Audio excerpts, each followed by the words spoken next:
Gene, you have something really exciting coming up for you. What's going to be happening in July? Yes, well, in July, on July 22nd, at the Intrepid Museum in New York, they are having a special night called Astronomy Night, which they do have every year.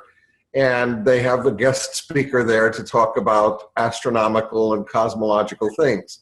But this year it's special because it's also the 50th anniversary of Star Trek. And so they are featuring everything Star Trek. They're having an exhibition right now on Star Trek and showing different things related to the series. So I'll be talking about my involvement with Star Trek as well as my research on the universe. You should talk a little bit now about your involvement with Star Trek. I don't think everyone knows about it. I certainly do, but I'd love to hear it from you.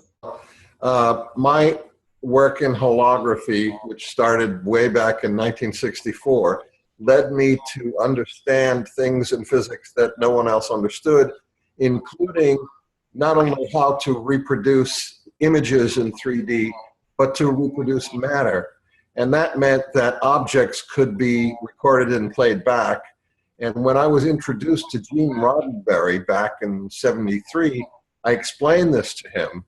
And I explained to him that this means that in the future, there will be various technologies like teleportation and the replicator, and a room where you can go and be anywhere else. It'll appear like you're any place you program it to be. You can be outdoors or on another planet or wherever you like, because the image would make it look totally real. But not only that, it would be solid and you could interact with it. So he understood that, and I said, you have to include this in Star Trek, because if you want to be realistic and show the future, it will have to include this technology. So he did include this, and he called it the holodeck. So this became a very important part of that whole series, of actually several series on their show.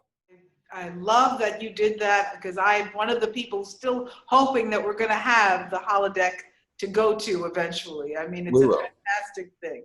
You're sure of it? Oh yeah, yeah. Is there anything else about your talk that we could know that's coming up on the 20th? What's amazing also is this is the first time I'm going to be talking to the public about my research work, which follows up on that. In other words, I've really taken it a lot further since then, 1973, and have come up with some new amazing conclusions about matter and the universe, and gravity in particular. So during this talk, I'm going to be summarizing it. I won't be going into tremendous detail because it would take too long, but I will be summarizing it and explaining it enough so that it could be understood. And this will be for the first time. Well, I'm thrilled to hear that you have some insights, particularly on gravity, because everyone says that gravity is the big mystery. It is.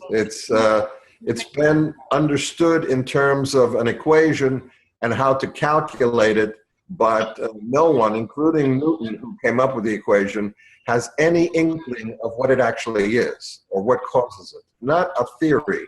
And now for the first time, I'm presenting a theory that is logical, makes sense, and is consistent with accepted physics. Wow.